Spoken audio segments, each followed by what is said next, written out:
Desde que nós fomos para o Aljava em dezembro e foi falado sobre filhos, sobre paternidade, então aquilo mexeu muito comigo. Foi ministrado muitas coisas muito profundas ali e a gente pôde entender o que a paternidade representa sobre as nossas vidas. Nós já temos experimentado isso no dia a dia, nós já temos experimentado isso há mais ou menos 8 anos, mas eu confesso que quanto mais você busca no Senhor uma revelação ou um entendimento do que seria exercer uma paternidade ou estar debaixo de alguém como filho, confesso para vocês que parece que quanto mais você cavoca, mais fundo você vai. É algo que não é um tema, é algo que não é apenas uma palavra para ser compartilhada, mas é algo que é para ser vivido, e quanto mais você busca, mais você encontra. É como se você... É como não, né? É como em Deus. Quanto mais você busca do Senhor, mais Ele te leva mais profundo. E eu creio que talvez seja essa palavra onde é muito desafiadora para nós, que está no livro de, acho que de Ezequiel, onde diz que o Senhor mede 1000 côvados e as águas dão nos artelhos. E o Senhor fala, avança mais 1000 côvados e as águas dão nos joelhos. E o Senhor fala, avança mais 1000 côvados e a água dá nos lombos. E Ele fala, avance mais 1000 côvados e a água dá nos ombros. Até que você não consiga mais ter o contato no solo. E você fica imergido sobre as águas, você fica boiando, né, digamos assim, sobre as águas. Então, quanto mais profundo você vai, você mais consegue ir. E você chega a um ponto onde você não tem mais como você ir no fundo das águas, porque são as águas que te levam. E é aí que o Espírito Santo começa a te levar. Até determinado ponto é você quem vai, mas em determinado ponto é o Espírito Santo quem te leva. E, como eu disse, quanto mais você busca, parece que mais vai vir. E meditando sobre esses assuntos que nos foi falado, e eu queria que todos conheçam essa passagem que nós vamos ler, do texto de 1 Reis.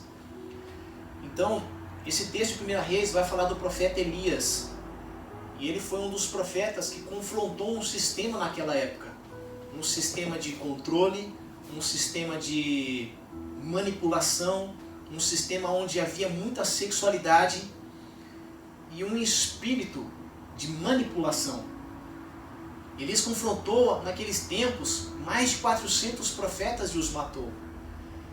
E Elias ele ainda ungiu reis e ele teve que ungir ainda um sucessor seu, ou seja, teve que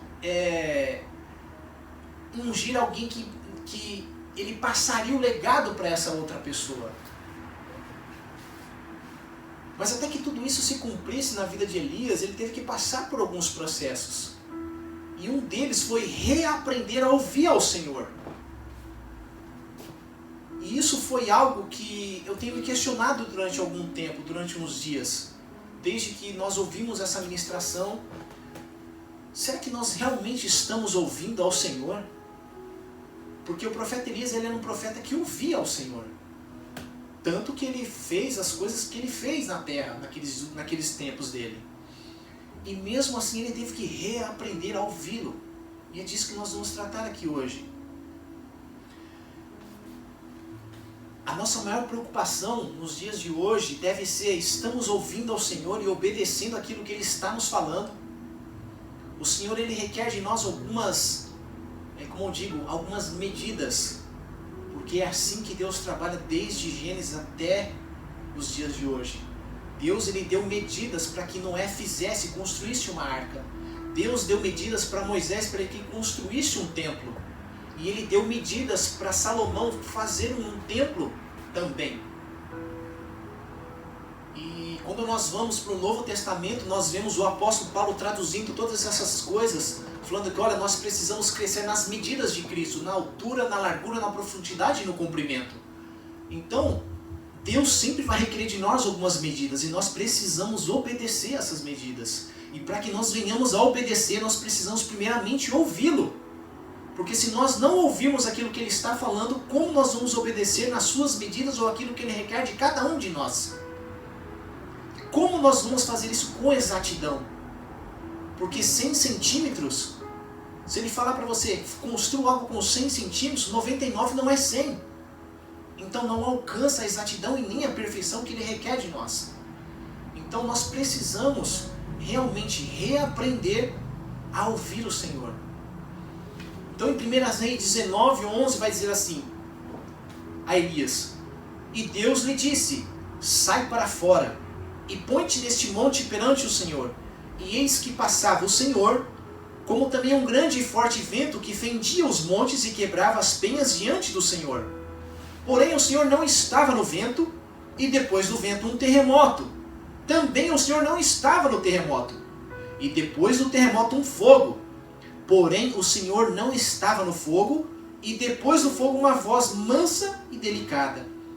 E sucedeu que, ouvindo a Elias, envolveu o seu rosto na sua capa e saiu para fora.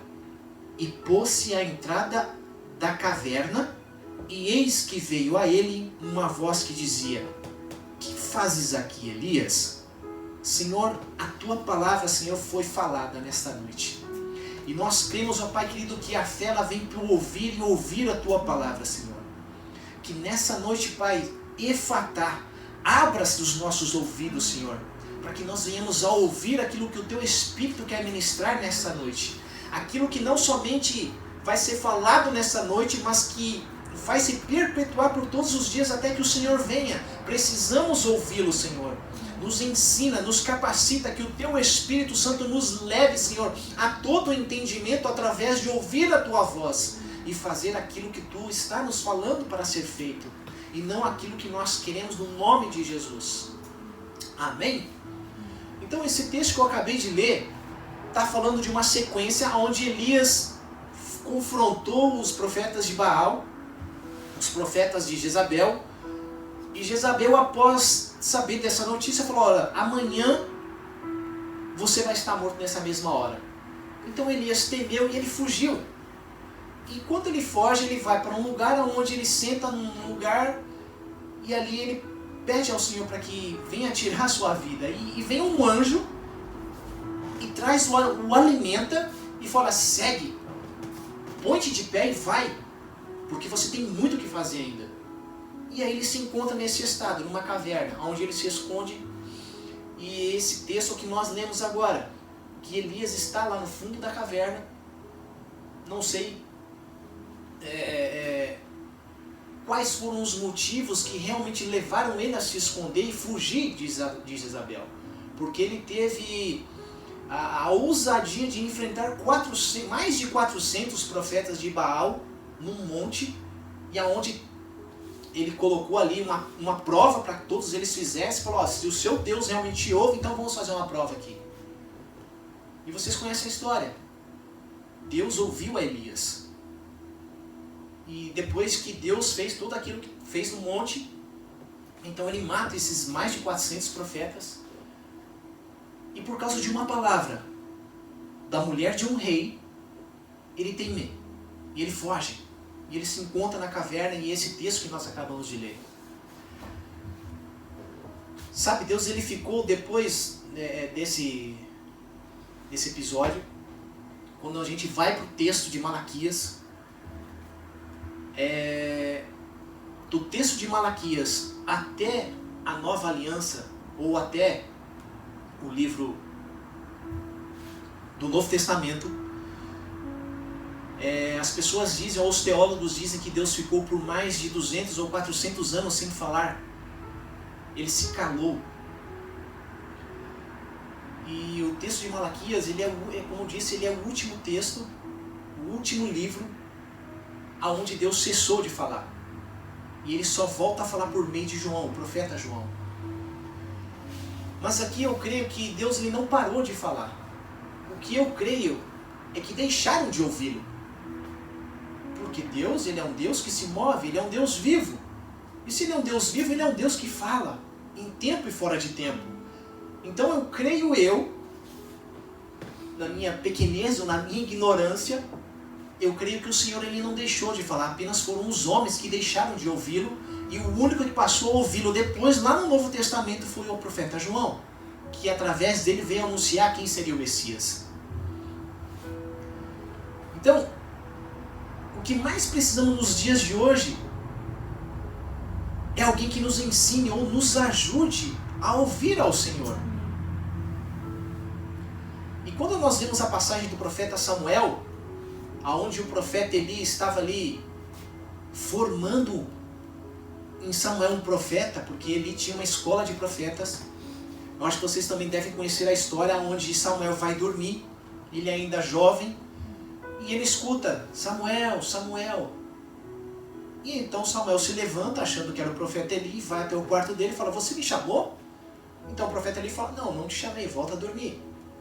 E vocês conhecem o texto, pela terceira vez ele escuta a voz, ele vai novamente até o profeta Eli, e aí o profeta Eli fala: opa, peraí, é a terceira vez, eu acho que, Samuel, eu estou entendendo que é Deus falando com você. Então volta para sua cama, vai dormir, e se você ouvir novamente essa voz, você responde assim: fala, Senhor, porque o teu servo te ouve. E nós conhecemos a seguir o texto. Samuel volta a dormir, mais uma vez vem a voz, e Samuel então faz aquilo que lhe foi ensinado, o que lhe foi falado para ser feito. Senhor, eis aqui o teu servo, fala, que o teu servo te ouve.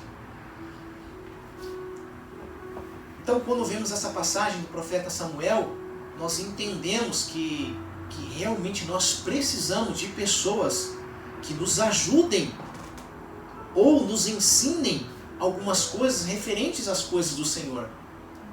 E o principal delas é ouvi-lo. Em Malaquias 4:5, que é o texto que eu mencionei, diz assim, que foi o último livro do Antigo Testamento: eis que eu vos enviarei o profeta Elias, antes que venha o grande e terrível dia do Senhor, e ele converterá o coração dos pais aos filhos e o coração dos filhos aos seus pais, para que eu não venha e fira a terra com maldição. Então, essa foi a última palavra que Deus deu ou falou antes de se calar por 400 anos, ou como eu disse, deixaram de ouvi-lo. Então, e aqui nós vemos o Senhor dizer: eu enviarei o profeta Elias, e ele vai converter o coração dos pais aos filhos e dos filhos aos pais. Então, o que seria esse eu enviarei o profeta Elias? Não vai ser o profeta Elias em homem, o homem carne e osso, mas eu creio que é o espírito do profeta Elias que vai vir. O espírito profético de Elias, o mesmo espírito ou a mesma capacidade em ouvir a Deus em qualquer circunstância que eu e você possamos estar passando, quer se ele seja, como foi lido, pelo fogo, pelo terremoto, pelo vento forte e até mesmo pela brisa, onde foi que Elias ouviu ao Senhor. Então eu creio que nós estamos vivendo esses últimos dias parecidos com o do profeta Elias. Então eu creio que nos dias que nós vivemos, onde Jesus disse: olha, no mundo tereis aflições, mas tende bom ânimo, porque eu venci o mundo. Então as aflições, elas, inegável, elas vão vir sobre as nossas vidas. E independente se as aflições estão, ou se nós estamos passando ou não por aflições, nós não podemos deixar de ouvir ao Senhor. E foi justamente o que aconteceu com o profeta Elias. O profeta Elias, ele estava atento no fogo, no terremoto, no vento forte, e ele não ouviu ao Senhor. Mas ele ouviu ao Senhor aonde? Na brisa. Foi aí que ele ouviu ao Senhor.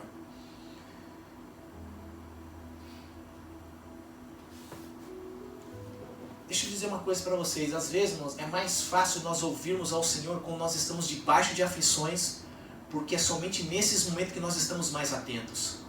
É nesses momentos que nós estamos mais em oração. Por causa das aflições, a gente tira tempo, sabe? Mesmo que a gente não tenha tempo, fala: Senhor, me ajuda. Senhor, fala comigo. Então, às vezes é mais fácil a gente ouvir no meio do terremoto, no meio do fogo e do vento forte, do que na brisa. Mas quando nós não estamos debaixo de aflições, o que a gente faz? A gente baixa a guarda. Muitas das vezes a gente para até de orar. E consequentemente a gente para até de ouvir, porque a gente não está mais atento, porque a gente não está passando por nada. Então por isso eu digo que nós precisamos reaprender a ouvir ao Senhor. até nos momentos onde nós não estamos debaixo de pressões ou de aflições. Porque, como eu disse, é mais fácil a gente ver Deus nas grandes coisas do que nas pequenas. Porque é nas grandes que a gente está todo o tempo de olho, em todo o tempo buscando, em todo o tempo orando, em todo o tempo pedindo: Senhor faz, e quando faz aí a gente vê. Mas quando nós não vemos as pequenas coisas, é por quê? Porque a gente não está atento. E o Senhor muitas das vezes Ele nos valoriza mais quando nós nos atentamos nas pequenas do que nas grandes. Porque é muito fácil, como eu disse, ver o Senhor fazer algo grande do que ver Ele fazendo coisas pequenas. Então, como foi dito nessa oração que eu fiz quando iniciamos o culto: Senhor, obrigado pelo livramento que eu não vi. Porque é tão fácil nós falarmos: Senhor, obrigado pelo livramento, eu quase bati o carro. Mas o difícil não é você se levantar ou você ir deitar à noite e falar: Senhor, não me aconteceu nada hoje. Quem sabe o Senhor me livrou de um acidente? Quem sabe o Senhor me livrou até da morte e a gente ficou sem saber. Amém? Amém. Então, ver a Deus nas pequenas coisas se torna difícil ou raro. Assim também é ouvir ao Senhor quando nossas atenções não estão voltadas a ouvi-lo.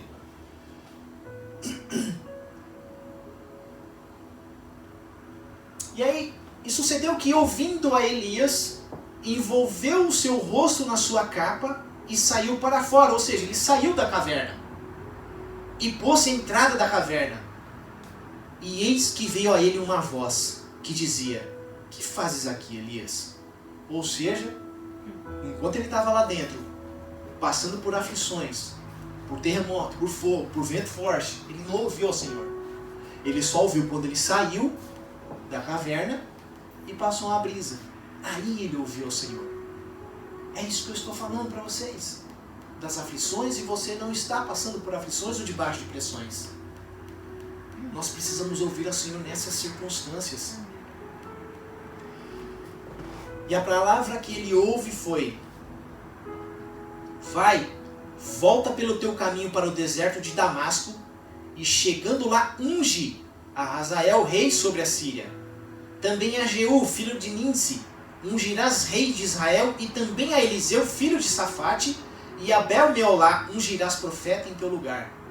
Ou seja, Elias, se você está debaixo de aflições ou não, não pare. Amém. Tem mais coisas para você fazer.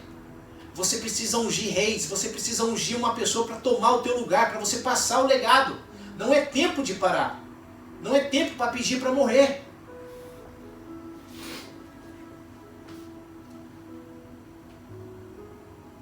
Olha assim, temos muito para ver. Há uma próxima geração que precisamos ungir, que precisa ser ensinada a destronar todo esse espírito de orfandade, de manipulação, de controle e esse espírito de sexualidade que invadiu nossos lares através do quê? Disso aqui. De um computador, de um smartphone, até mesmo na televisão. O que mais há em nossos dias, fora o espírito de controle, manipulação e de sexualidade? Filhos órfãos. Pais que não têm acesso ao coração dos seus filhos por causa de tanta manipulação, de controle e de espíritos de sexualidade. Sabe, eu estava meditando se eu falaria isso aqui ou não. Mas eu quero falar isso não para produzir vou dizer,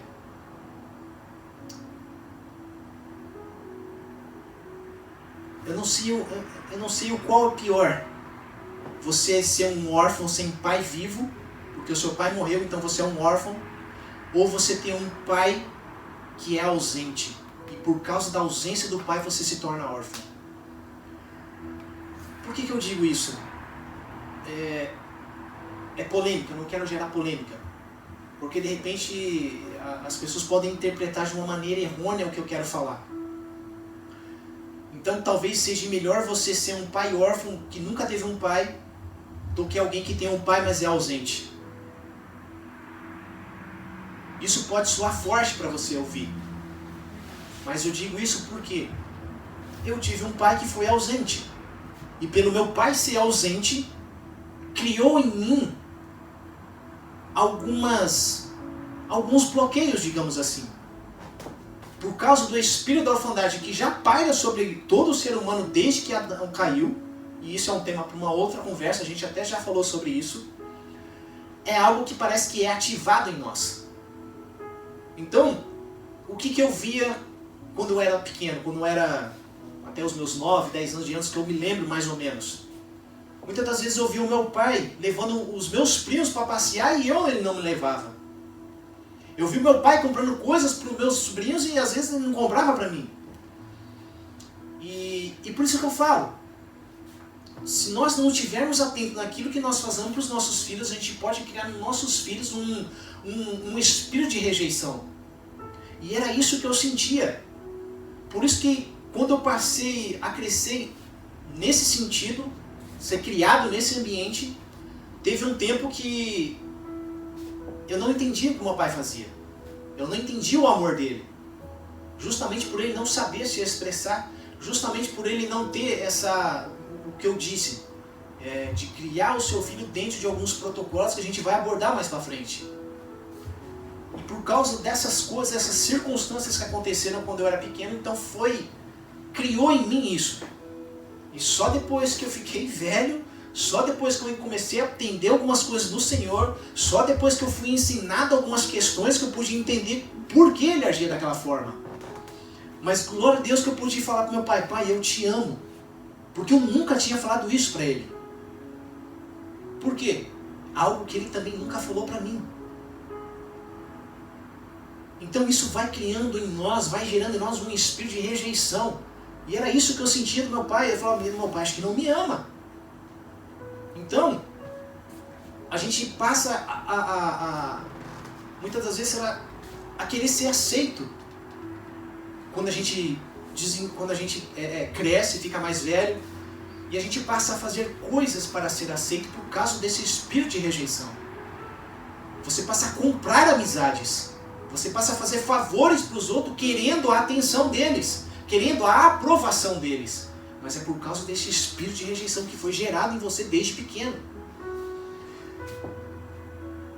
Então, homens que estão sendo gerados e formados sem hombridade, sem um mínimo de entendimento do que ser provedor, protetor e que saiba posicionar um filho. E para que tudo isso não aconteça, tem algumas coisas que ajudam nesse processo de desenvolvimento da criança e do adulto, do ser humano. E até mesmo, quando eu digo o filho natural, mas também o filho espiritual. E entre essas coisas é a paternidade. Em uma geração de órfãos, paternidade é a bússola responsável para dar destino. E destino fala de posicionar, impulsionar seus filhos, dando proteção e provisão. Ou seja, uma parceria de pai e filho. Porque não adianta um pai dar provisão, proteção e dar destino se o filho não quiser. Precisa haver uma reciprocidade, precisa haver uma conexão. E por isso, o coração de ambos precisam estar voltados uns para os outros, convertidos um para o outro. Deve haver uma conexão para que haja expansão, para servir e avançar. Paternidade não é tomar decisões pelo filho, mas é ensiná-lo a tomar as suas decisões. Paternidade abre os olhos para mostrar aquilo que, como filhos, às vezes não conseguimos ver. Mas o filho precisa aprender o quê? A ouvir a um pai. Assim como nós precisamos aprender a ouvir o nosso Pai, o Senhor, o nosso Deus. Porque Deus é Pai. E Ele fala aos seus filhos. Assim como Ele falava com Jesus e Jesus falava com os seus. Então, assim como nós precisamos aprender a ouvir a Deus, para a paternidade ser efetiva na sua vida, você precisa aprender a ouvir. Ouvir é uma arte importante não só no relacionamento de pai e filho, mas em todo relacionamento que nós temos. Muitas das vezes as pessoas estão tão carentes no seu emocional, que muitas das vezes elas querem só falar. E muitas das vezes, por nós também estarmos na nossa no nosso emocional abalado ou com as nossos vazios, a gente também quer falar. Mas as pessoas precisam ser ouvidas. Nós precisamos aprender a ouvir. E às vezes apenas ouvir é mais eficaz do que falar. Às vezes só o fato de você sentar com uma pessoa e ouvi-la, aquilo que você porta é transferido no espírito e cura essa pessoa só por você ter ouvido ela. E ouvir também está ligado ao comer. Tudo que você fala está relacionado ao que você come. Porque tudo que você come, você se torna. Você é o resultado daquilo que você come. Então, como você e eu nós temos nos alimentado? Sabe por que a saúde não está bem? Porque você não se alimenta corretamente. O Senhor tem falado isso comigo há algum tempo. E é algo que eu já falei aqui. Você é o resultado daquilo que você come. Ou seja, quando eu falo que ouvir é a mesma coisa que comer, eu falei que algum tempo atrás, uns minutinhos atrás, a fé vem por onde? Pelo ouvir. E ouvir a palavra de Deus.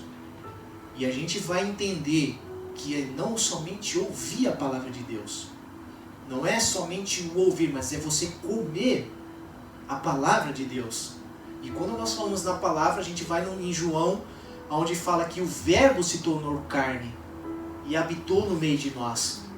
Então não é simplesmente você comer da Bíblia. Não é disso que eu estou falando. Se o verbo se fez carne e habitou no meio de nós, a Bíblia está falando de quem? Ela está falando de Cristo. Então não se trata apenas de ouvir, mas de comer a Cristo. Amém? E tudo se trata de comida. Tudo se trata daquilo que comemos, quer seja no natural, quer seja no espiritual. Em João 6, 33 ao 36 vai dizer assim: porque o pão de Deus, aquele que desce do céu e dá vida ao mundo. Disseram-lhe, pois, Senhor, dá-nos sempre desse pão. E Jesus lhes disse: eu sou o pão da vida. Aquele que vem a mim não terá fome, e quem crê em mim nunca terá sede. Mas já vos disse que também vos me vistes, e contudo não credes. Então, a nossa vida ou a vida, ela depende daquilo que você come ou não. Pare de se alimentar e você vai ver o que acontece com o seu corpo. Simplesmente ele vai parar de funcionar e vai morrer. Por falta de alimento. Imediatamente depois que Deus criou o homem, pôs diante dele a árvore da vida, do conhecimento do bem e do mal. Isso significa que Deus se apresentou ao homem como vida em forma de alimento. Deus não tinha intenção de pedir ao homem que fizesse coisas para ele. Deus só quer que o homem o receba como alimento, que o homem se alimente dele. Ouvir significado comer, se alimentar.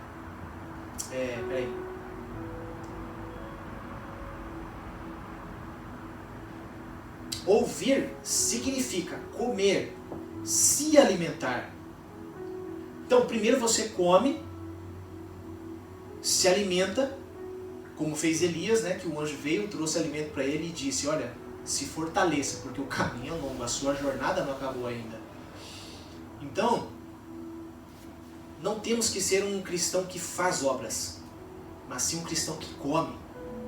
Precisamos comer do alimento sólido que é Cristo. Então, tudo se trata daquilo que nós comemos, mas também bebemos. Jesus já havia ensinado isso, mas os discípulos não o ouviram, porque já estavam tão enraizados em seus conceitos que o atrapalhavam na compreensão. O que estou querendo dizer com isso? Que nós não podemos estar desconectados daquilo que Deus está falando. A conexão entre o que Deus fala e o que Deus ouve precisa ser pura e precisa para ser eficaz. Muitas das vezes os nossos preconceitos, as nossas doutrinas, os nossos costumes, elas impedem ou interferem naquilo que Deus quer comunicar conosco. Porque a gente julga por aquilo que aprendemos. E isso interfere, isso atrapalha. Essas coisas precisam ser colocadas de lado. Temos que aprender a desfrutá-lo, assim como a gente desfruta de comer um pudim. A gente come um pudim e a gente desfruta daquele sabor, a gente degusta. Assim é com o Senhor. Vede e provai que Ele é bom. Tem um texto que fala sobre isso. Não me pergunto o versículo porque eu não lembro. Mas está na Bíblia, tá?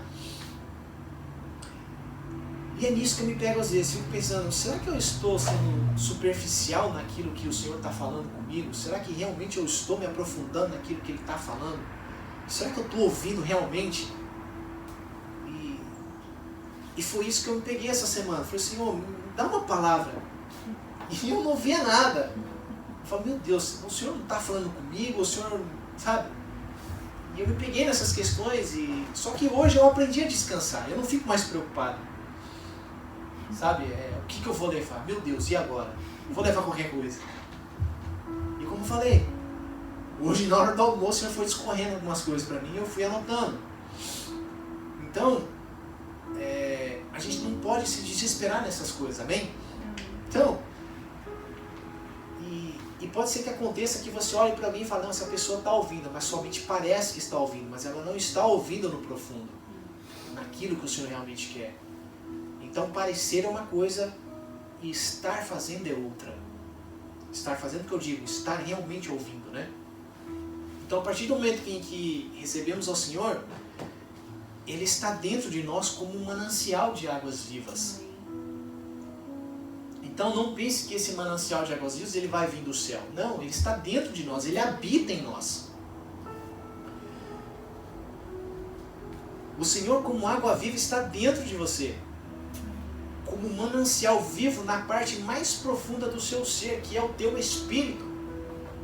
E há um texto que fala, do seu ventre fluirão rios de águas vivas. Então não está fora, está dentro. Então nós não precisamos buscar fora aquilo que já está dentro de nós, amém? Amém.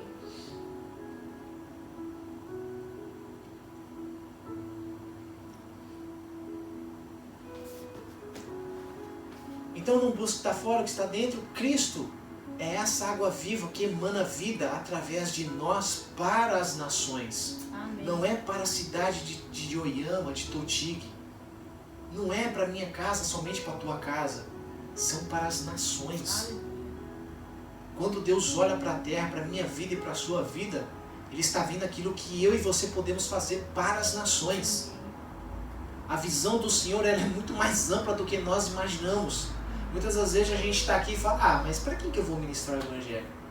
Vou ministrar no meu trabalho? Vou ministrar na escola, na faculdade?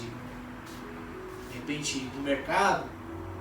Sim, mas também é para as nações. Amém. O Senhor fala, pede-me e darei as nações por herança.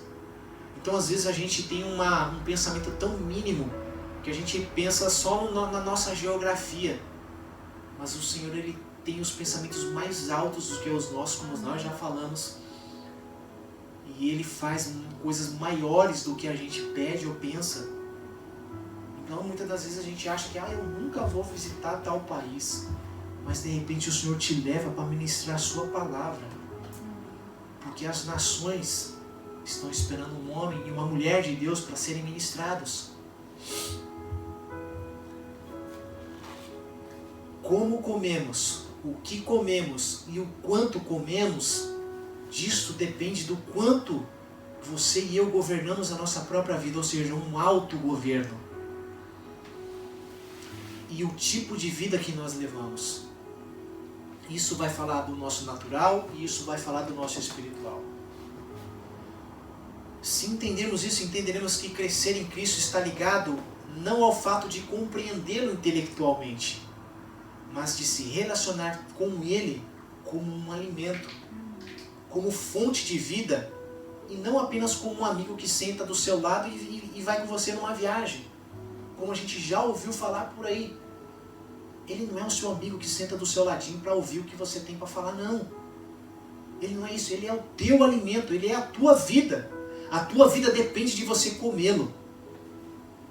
Jesus disse em João 6,51: Eu sou o pão vivo que desce do céu. Se alguém comer deste pão, viverá para sempre. E o pão que eu der é a minha carne, que eu darei pela vida do mundo. Jesus, pois, lhe disse: na verdade vos digo que se não comerdes a carne do Filho do Homem, e não beberdes o seu sangue, não tereis vida em vós mesmos. Quem come a minha carne e bebe o meu sangue tem a vida eterna, e eu o ressuscitarei no último dia. Porque a minha carne verdadeiramente é comida, e o meu sangue verdadeiramente é bebida. Quem come a minha carne e bebe o meu sangue, permanece em mim e eu nele. Este é o pão que desceu do céu, não como de vossos pais que comeram maná e morreram. Quem comer este pão, viverá para sempre. Isso que se trata de nós comermos a Cristo e bebermos de Cristo. Ele é o nosso alimento e a nossa bebida, que nos traz vida. Então, quando a gente olha para Adão, né? Adão errou porque comeu errado. E comeu errado porque ouviu mal. Acho que ele não entendeu que se você comer dessa árvore você vai morrer.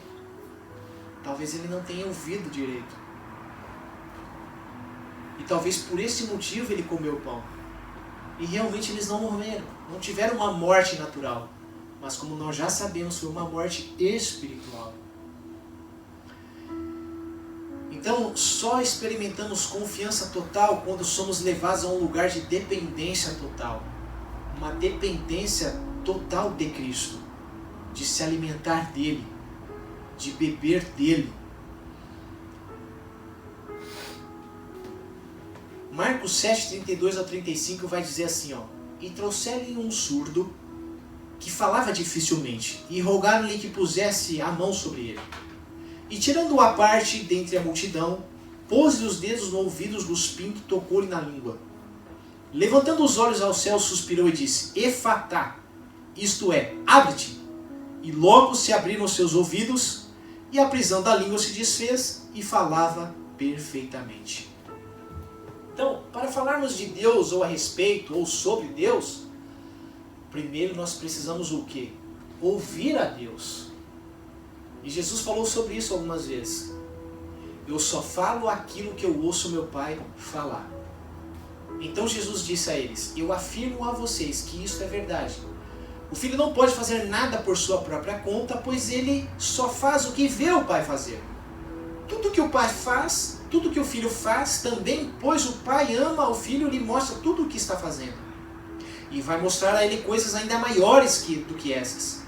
E vocês vão ficar admirados. João 5, do 19 ao 20. Ou seja, como eu já falei, um filho não faz o que ele quer, ele faz aquilo que aprendeu com o pai.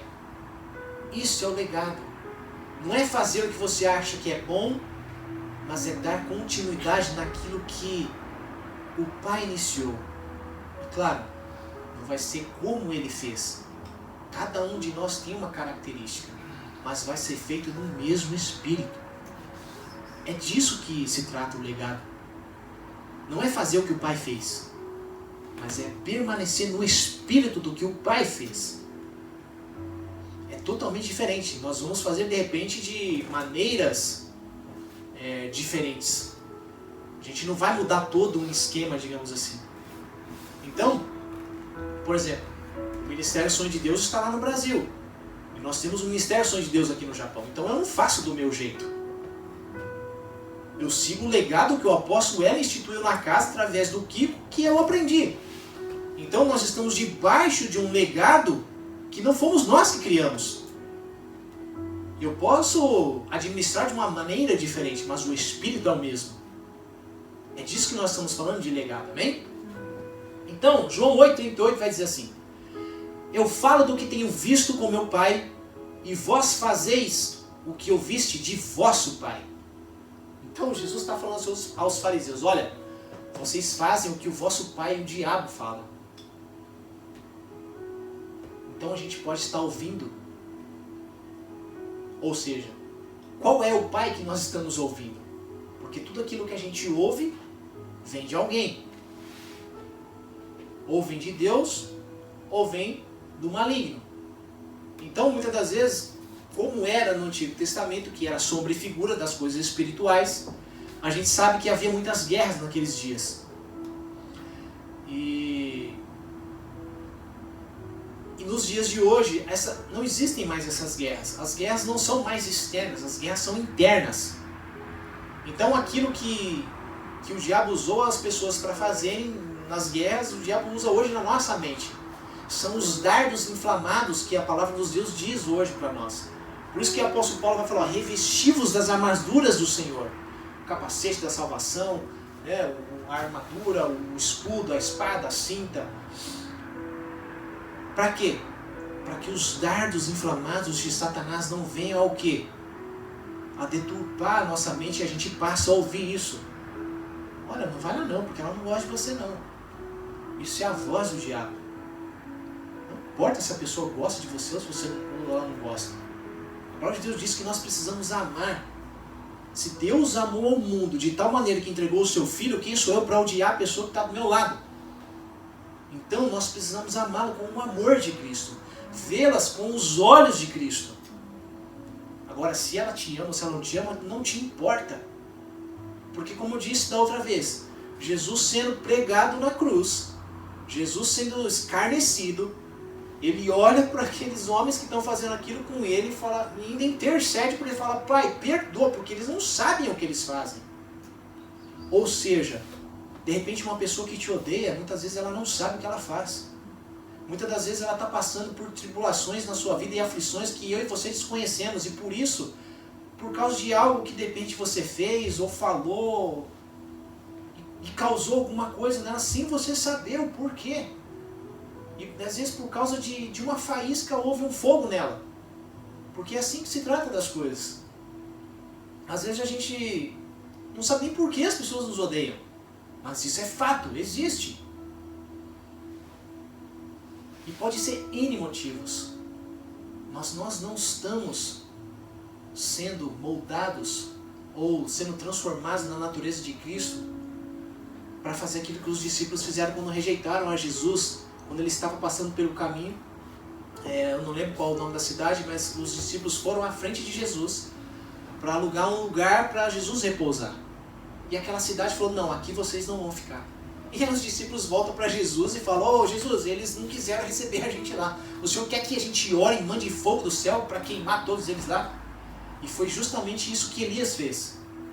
Quando ele se reuniu com os profetas de Baal, Elias falou, desce fogo do céu e lambe tudo aqui. Era isso que os discípulos estavam falando. Você quer que a gente mata todo mundo ali? Jesus vira para eles e fala, de que espírito sois? Eu não vim para matar ninguém, mas para dar vida. Então é isso que a gente está falando aqui agora. Amém? Então, nós não falamos aquilo que queremos, mas aquilo que primeiro ouvimos. Por isso, para falar de Deus ou sobre Deus, primeiro nós precisamos ouvir, obedecer, para depois fazer. Por isso, quando falamos de algo que não se tornou vida em nós, se não se tornou primeiro vida em nós, e a gente passa a falar, você só vai transferir informação. Algo que você ficou sabendo e você transferiu. Aliás, você só compartilhou. Mas quando se torna vida em você, isso é uma partição de vida que se torna.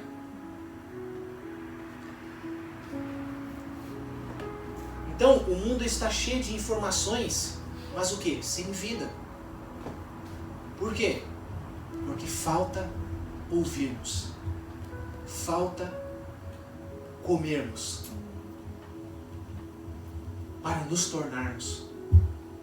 E quando nós nos tornarmos, aí sim, se o Senhor permitir e quiser, nós iremos fazer. Mas primeiro Ele vai fazer em nós.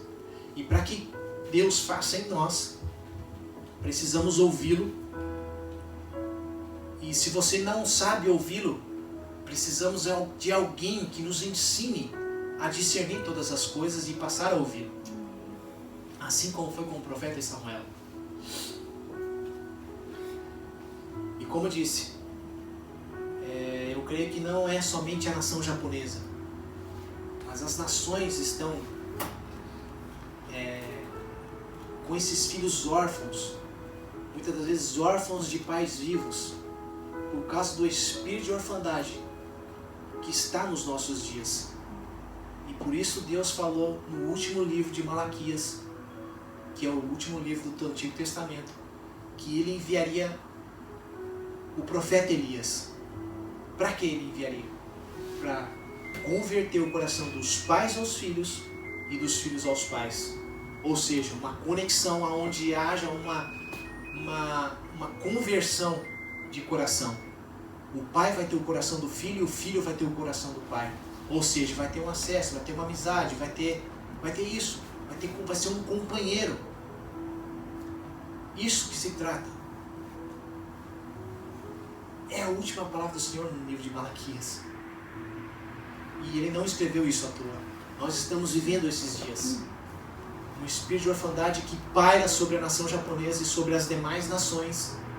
E a gente sabe que no Brasil, o que mais tem são homens que têm no seu RG, muitas das vezes, o nome da mãe, mas não tem o nome do pai. Porque não teve o pai. Muitas das vezes, órfãos realmente não terem pais, e órfãos também por terem os pais ausentes. Presentes, mas ausentes. E não é culpa deles também. Eu não estou falando que esses homens são culpados. Porque apenas não aprenderam a ser homens.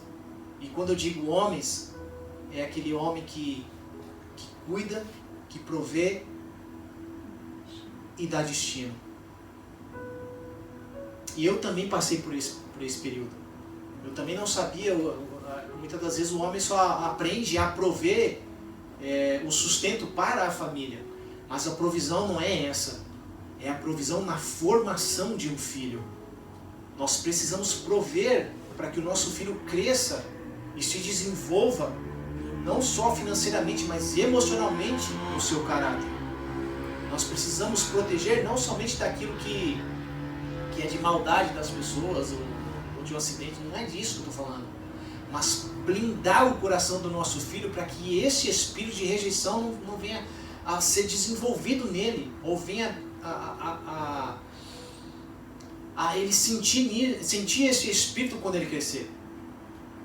E dar o destino. Não se trata apenas de você deixar uma conta bancária para ele. Não, mas é ajudá-lo naquilo que Deus o chamou para ser. E isso nós fomos aprendendo nesses anos caminhando junto com o apóstolo Cristiano. Então eu não estou dizendo que existem homens culpados disso, ou A, B ou C. Não é isso que eu estou falando. O que eu estou falando é que esse espírito de orfandade tem pairado sobre as nações. E eu creio que é por isso que Deus deixou escrito na Bíblia: e nos últimos dias Deus enviará o profeta Elias para converter o coração dos pais aos filhos e dos filhos aos pais.